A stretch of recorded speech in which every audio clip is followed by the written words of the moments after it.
My wife and I made love. I had already brought her to the finish line twice, and now the two of us were approaching the finish line. And here's the release.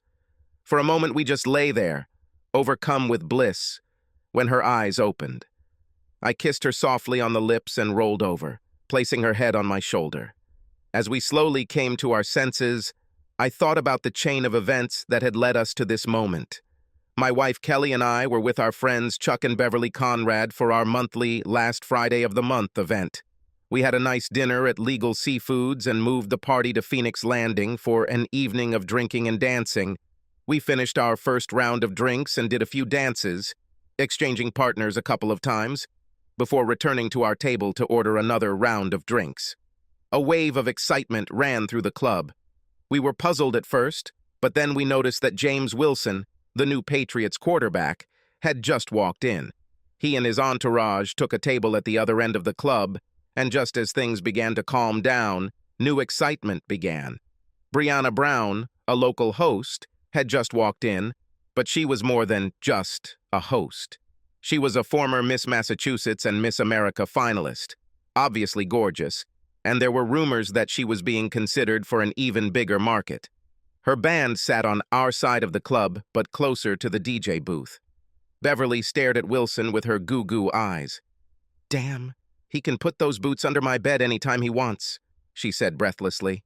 "Mine too," Kelly said. Chuck looked angry, and I tried to defuse the situation. "Do I need to remind you, lady, that you are married?" I said. "Come on, Matt, relax," Beverly said. "Besides, it's unlikely to ever happen," Kelly added. "Even if so, it will only be one night, the chance of a lifetime. What's bad about it? Now it's my turn to steam." "The bad thing is that it would be the end of the marriage," Chuck said. "How would you feel if Brianna was with one of us?" "Yeah, as if that would ever happen," Kelly grinned. "Why is this less likely than you and Wilson?" "Chuck and I aren't exactly dogs." Both she and Beverly laughed. "Seriously, Matt, Beverly and I have been asked to dance at least half a dozen times already. How many women have asked you to dance? I'll tell you, 0. That's only because women don't usually ask men to dance, especially if the men are with their wives." "It doesn't matter," they said at the same time, rolling their eyes. Now, Kelly and Beverly are pretty hot, and not just housewives hot, but Chuck and I aren't exactly chopped liver. We train regularly, we move well, and we can dance without stepping on anyone's feet. The conversation was almost back to normal when Beverly began practically jumping up and down in her seat, clapping her hands as if she was trying to bring Tinkerbell back to life. "He's coming here!" she exclaimed. "Who?" I began to ask, then looked over my shoulder, and sure enough, Wilson was heading in our direction, stopping at each table to sign autographs or pose for selfies. Finally, he got to our table. "Excuse me," he said. "Would you mind if I asked your charming wife to dance?" Although I was pleased that he was kind enough to ask me first, I was tempted to say no until I saw Kelly's head bouncing up and down like a yo-yo. I nodded, and when he turned around, he didn't even have to ask because Kelly was already standing up taking his hand, and they headed out to the dance floor. I have to admit that they were a lovely couple, but when the music changed to a slow song and she melted into his arms, I felt anger rise within me. Just as I was about to get up, I felt a warm hand on my shoulder and a melodic voice said, "Can I invite you?" I turned around and probably looked like a complete moron, looking into the bluest eyes I had ever seen, and they belonged to Brianna Brown. I felt like I was in a trance as I stood up and followed her onto the dance floor. The slow song was still playing as she wrapped her arms around my neck and pressed her perfect breasts against my chest. I carefully placed my hands on her waist, but she moved them to her back, dangerously close to her perfect ass. "Sorry, I don't want to seem ungrateful, but why me? There must be a dozen guys here closer to your league than me." Her laughter was delightful, and her eyes sparkled with a special sparkle. "I saw what happened to your wife and Wilson," she said, and must have noticed my frown. "I understand your feelings. I've seen this before, and I'm afraid it rarely ends well." "What do you mean?" "I don't understand." "Almost every night the woman leaves with him, leaving her husband alone and humiliated. In rare cases, the wife returns to her husband. I hope I can encourage your wife to make the right decision. But why? Who are we to you? She had a thoughtful look and turned away, but not before I saw a single tear in her eyes. It's a long story. Maybe I'll tell you, depending on how the rest of the evening goes. By the way, my name is Brianna. I know. I recognized you. I'm Matt Smythe. She looked at me with a raised eyebrow. Yes, Smythe. I know this sounds pretentious as hell. Why not just Smith, right? Well, my parents are originally from England and wanted to maintain a small connection with their native land. At that moment, the song ended, and I walked her to the table, thanked her for the dance, and returned to our table. Kelly was already there, her eyes throwing daggers at me. So, the prodigal son returns. Did you enjoy dancing with this beauty? I'm sorry? Why is my dance with Brianna worse than yours with Wilson? Oh, it's Brianna, isn't it? Already by name? I assume you called him Mr. Wilson? She had the politeness to blush. As you say, she said when I sat down. We started chatting with Chuck and Beverly again, but the tension could be cut with a knife. About an hour later, Kelly had to go to the bathroom. Surprisingly, Beverly did not go with her, but said that she needed to take something from the wardrobe and headed towards the exit of the club. Beverly returned a few minutes later, but Kelly was nowhere to be seen. When I got up to go check on her, Beverly looked worried but didn't say anything. My path to the restroom took me to Brianna's table, and she stood up, stopping me with her hand on my chest. Please, Brianna, I need to check on Kelly. Matt, I don't think she's here. Wilson went to the bathroom around the same time, and neither of them returned. Come with me. I'll check the ladies' room and you can check the men's, but I don't think we'll find them there. She was right. I had a vague suspicion, and we returned to my table. Chuck's eyes bulged at the sight of Brianna, but Beverly looked even more worried than before. Beverly, I said, Kelly seems to have left the building. Do you happen to know anything about this? Chuck struggled to tear his eyes away from Brianna and look at Beverly. Beverly, he said, what did you do? I bought the coat and gave it to Kelly at the front door.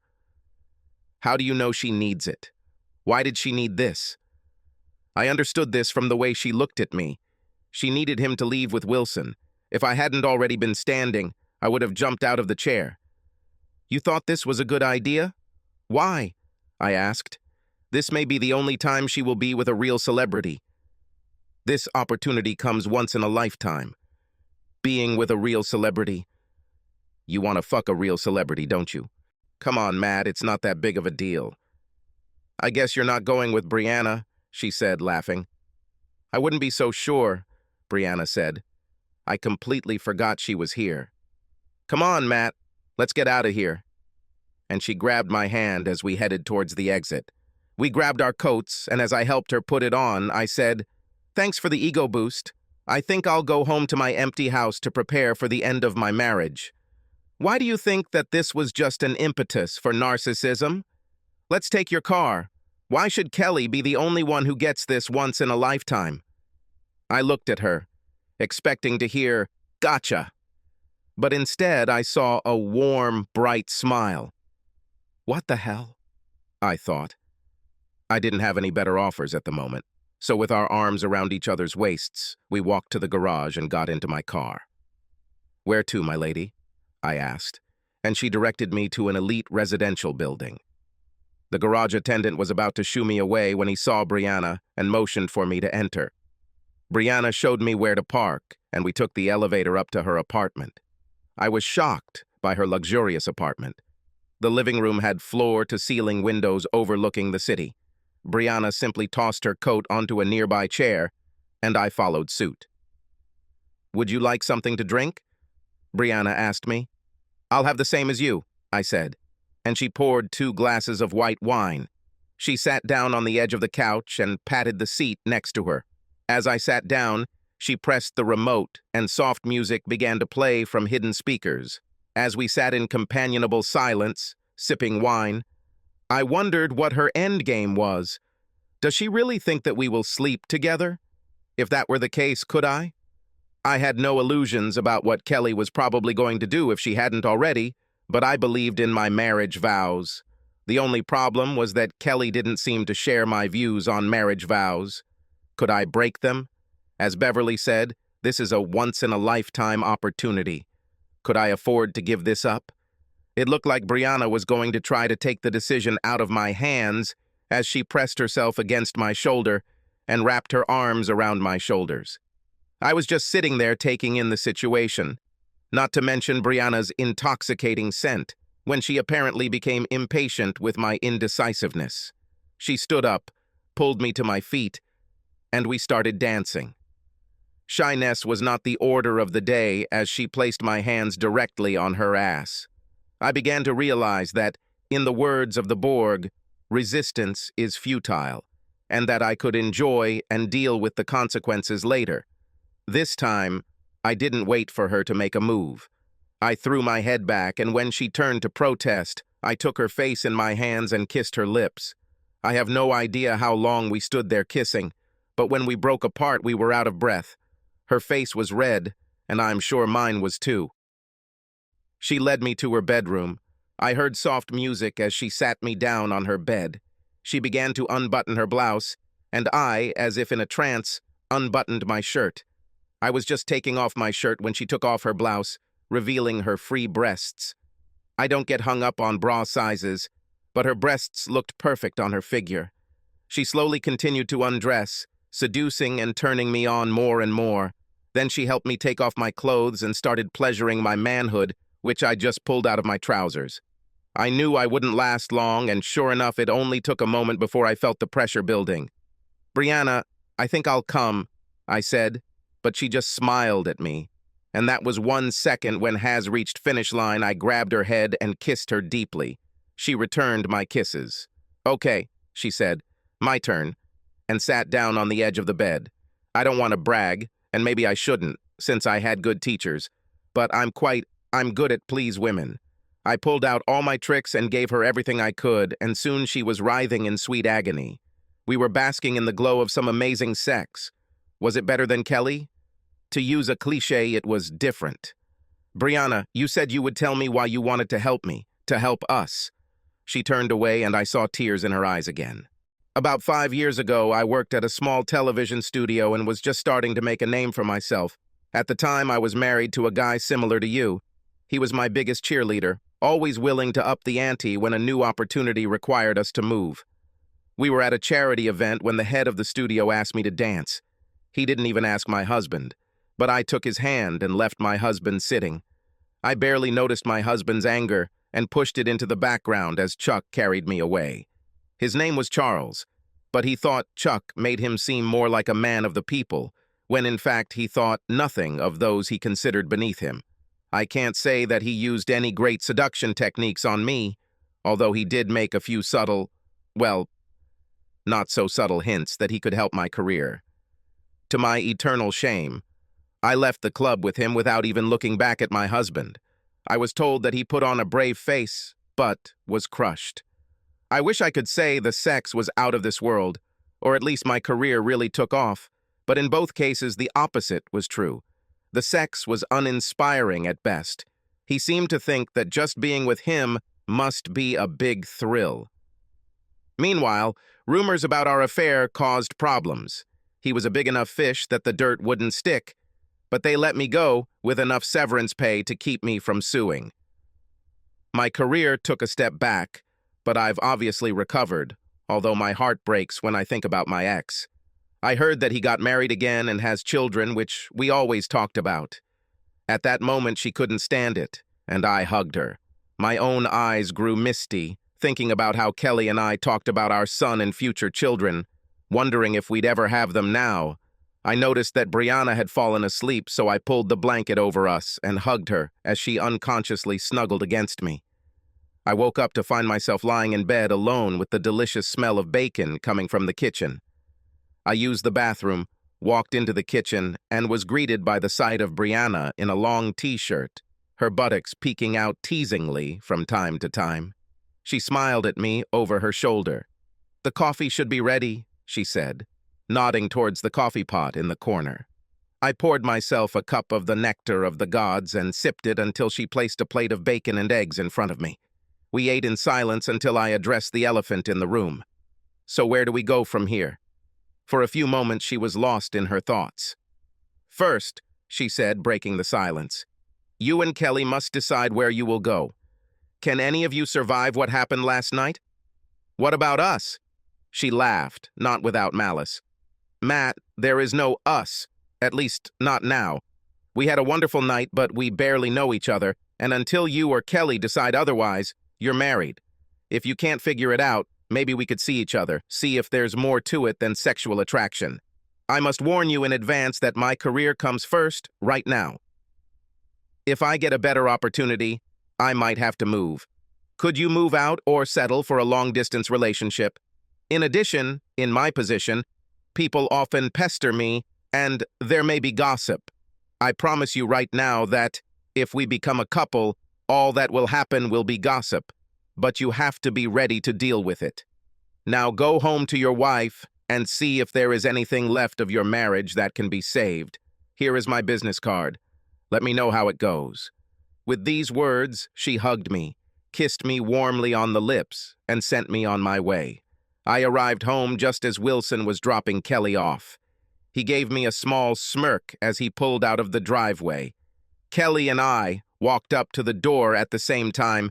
I opened the door, and she rushed past me, the smell of fresh shampoo and soap emanating from her. I followed her and closed the door behind me. "Where have you been?" she asked defiantly. Is she asking me about this? I thought, after what she did? I was with Brianna. She almost burst out laughing. Yeah, as if. You were probably holed up in a cheap motel somewhere and licking your wounds. She really drove me crazy. No, you can ask Chuck and Beverly. They saw her ask me to dance, and then we left together.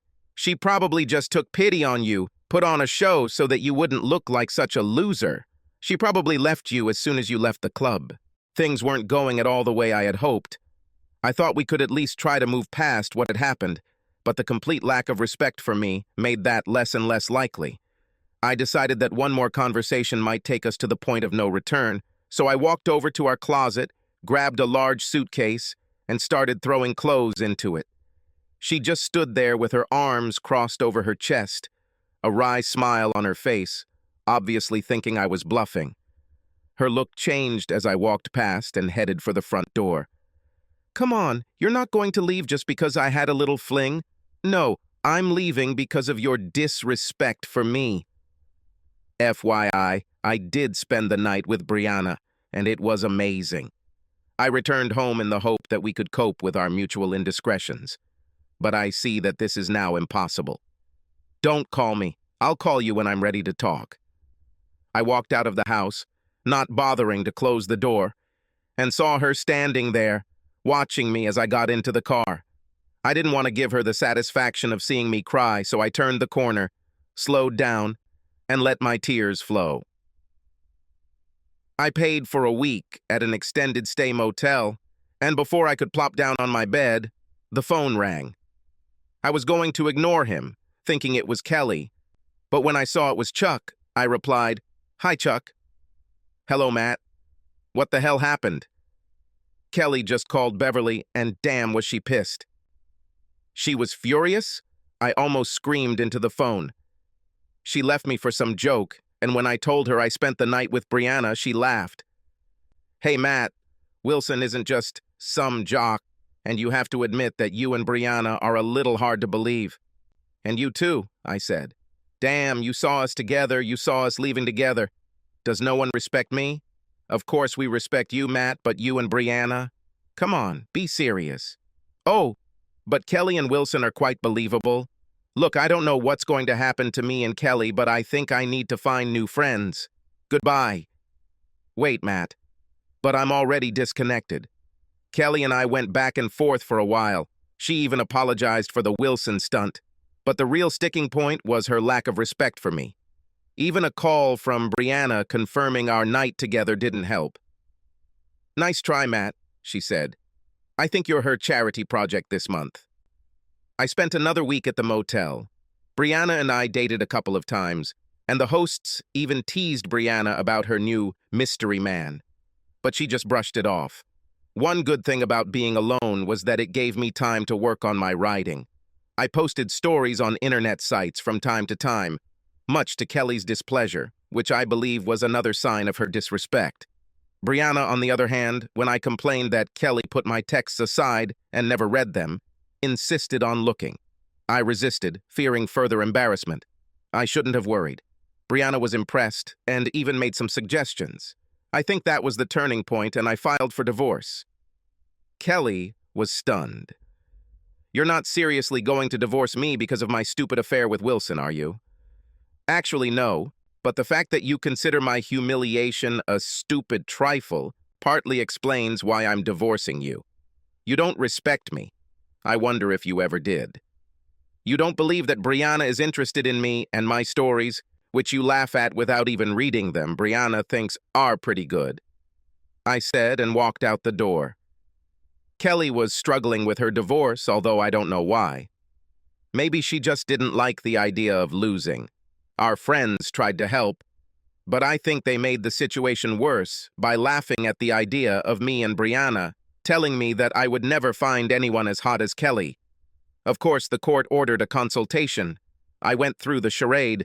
I didn't do anything stupid like play on my phone during the sessions, but whenever it was brought up, I made it clear that I was simply no longer interested in marrying Kelly.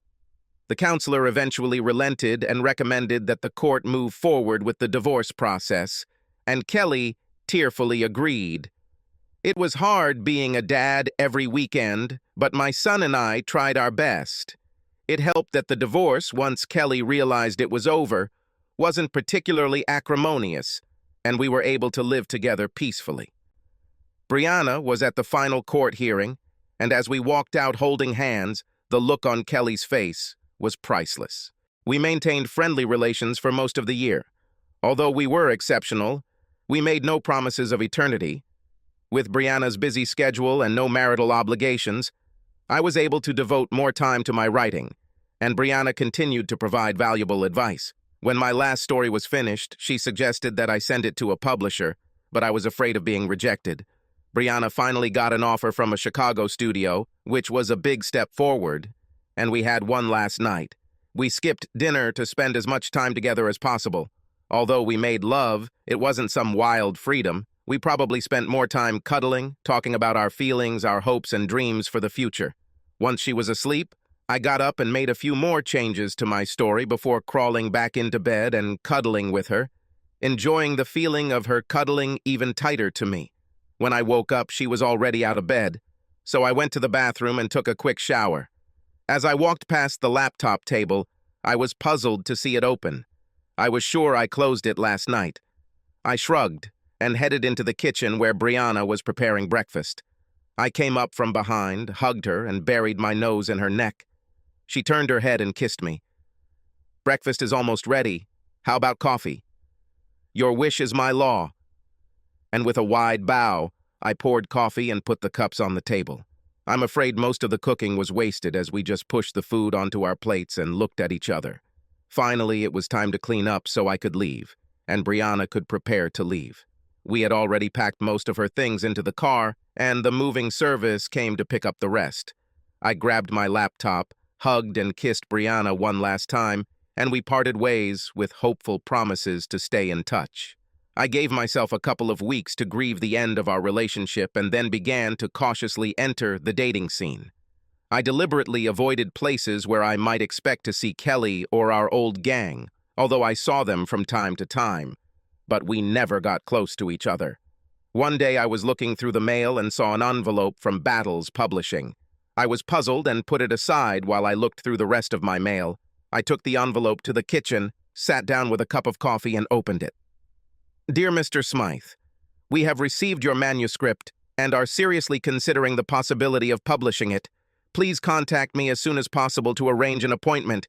Sincerely yours, Melanie Wilson, Associate Editor." What the fuck? I've never served anything to anyone. Then I remembered.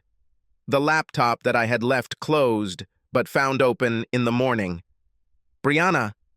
She copied the file and showed it to someone. I didn't know if I wanted to kick her or kiss her. On the one hand, she acted behind my back. On the other, the publisher became interested in my story. I decided to get even without telling her anything. I didn't know what connection she might have, but I hoped I could prevent anyone from telling her before I was ready. I contacted Ms. Wilson to make an appointment.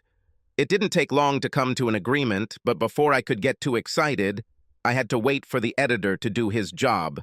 I was excited to see that the text seemed more red than black. I swallowed my pride and started working hard on all of her edits. I had to admit that she was right most of the time, and she listened to my objections seriously. She was right more often than not. After 3 passes, we were ready to print. I didn't tell Brianna, although we've spoken several times since I received the letter. I was doing a book signing in Chicago and called Brianna to set up a visit.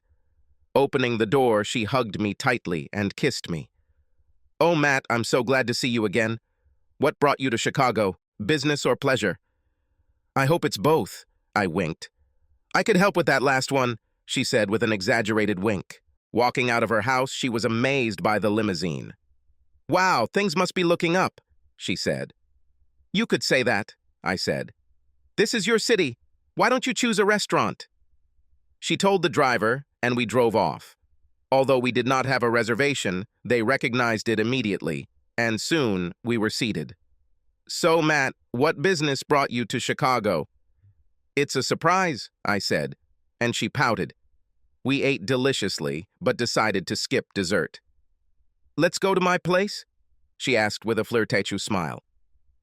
"I have some things to do first. Why don't you come with me? I don't think you'll be bored." She was disappointed and puzzled, but nodded approvingly. The limo pulled up to my hotel, and the driver helped Brianna out, and I followed.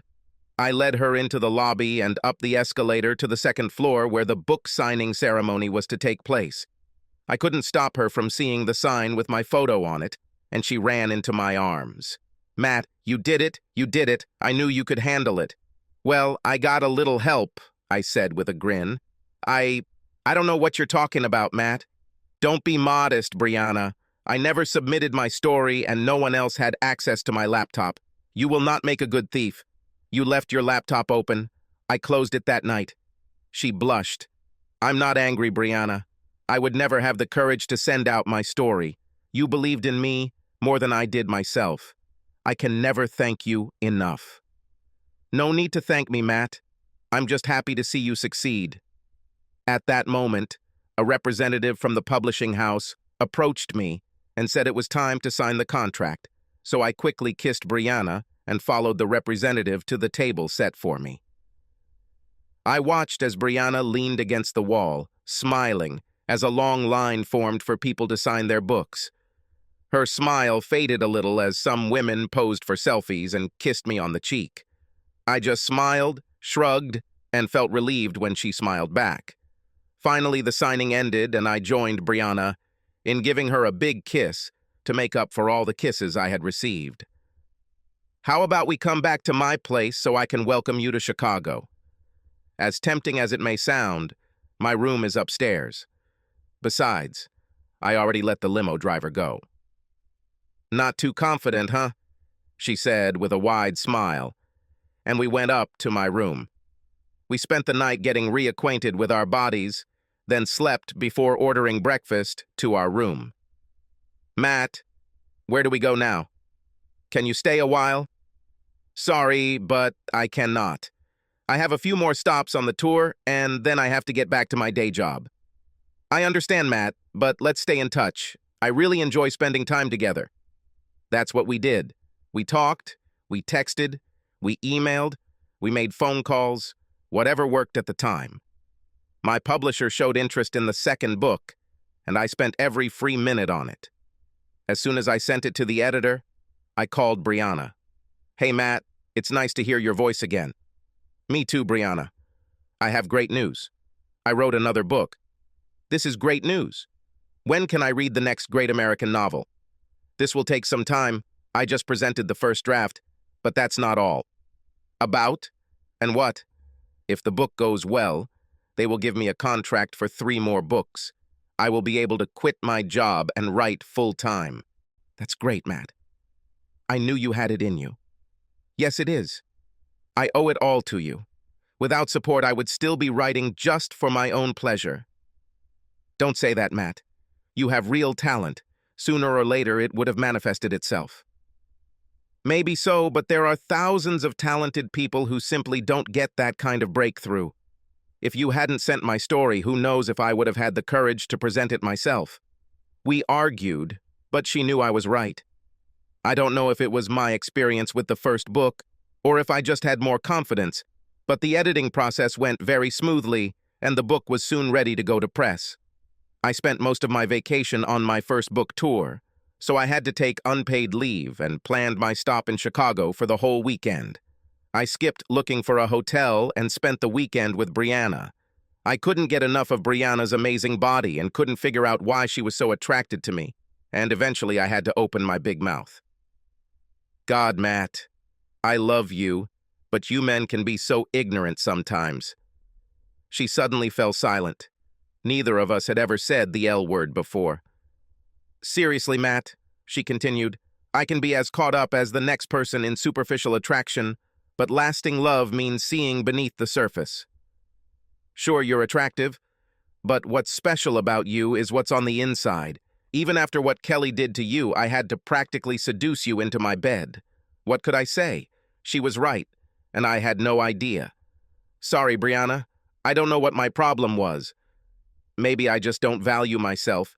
Maybe Kelly has punched a hole in my self-confidence, but I shouldn't have projected that onto you. It's okay, Matt.